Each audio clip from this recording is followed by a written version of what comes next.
क्या द्रौपदी ने कभी श्री कृष्ण से ये पूछा था कि आखिर मेरे चीरहरण का दोष किस जन का था? और यदि पूछा था तो श्री कृष्ण ने उन्हें क्या उत्तर दिया था?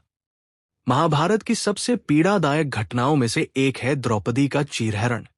वो सभा जहां धर्म के ज्ञाता, महान योद्धा और बड़े बड़े महारथी बैठे थे, लेकिन एक स्त्री की पुकार सुनकर भी मौन रहे। द्रौपदी को जब दुशासन बाल पकड़कर भरी सभा में घसीट कर लाया, तब उसके मन में केवल अपमान और पीड़ा नहीं थी, बल्कि उसके भीतर एक ऐसा प्रश्न भी जन्म ले चुका था जिसका उत्तर शायद स्वयं समय के पास भी नहीं था। वो प्रश्न था, आखिर मेरे साथ ही ऐसा क्यों हुआ? मैंने ऐसा कौन सा कर्म किया था जिसके कारण मुझे अपने ही पतियों, अपने ही परिवार और इतने महान पुरुषों के सामने अपमानित होना पड़ा? लोक प्रचलित कथाओं में कहा जाता है कि जब युद्ध समाप्त हो गया और समय बीतने लगा, तब द्रौपदी ने श्री कृष्ण के सामने अपने मन की वह पीड़ा रखी।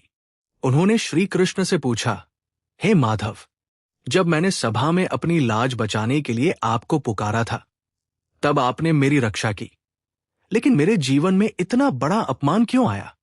क्या यह मेरे किसी पिछले जन्म के कर्म का फल था? क्या मेरे चीरहरण का दोष किसी पुराने जन्म से जुड़ा था? यह प्रश्न केवल द्रौपदी का प्रश्न नहीं था, बल्कि हर उस मनुष्य का प्रश्न है जो जीवन में अचानक आने वाले दुखों को देखकर सोचता है कि आखिर उसके साथ ही ऐसा क्यों हुआ।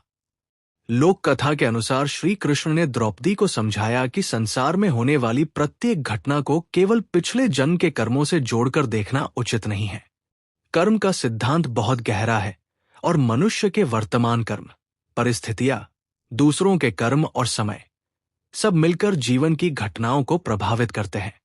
श्री कृष्ण ने द्रौपदी से कहा कि तुम्हारे साथ जो हुआ उसे केवल तुम्हारे किसी पुराने अपराध की सजा समझना सत्य नहीं होगा। तुम्हारे चीरहरण का सबसे बड़ा दोष तुम्हारा नहीं था, बल्कि उस सभा में बैठे उन लोगों का था जिन्होंने अधर्म होते हुए भी मौन धारण किया। जिसने अपमान किया, दोष उसका था। जिसने आदेश दिया, दोष उसका था। जिसने अन्याय देखा और फिर भी चुप रहा, दोष उसका भी था। ये बात अत्यंत महत्वपूर्ण है,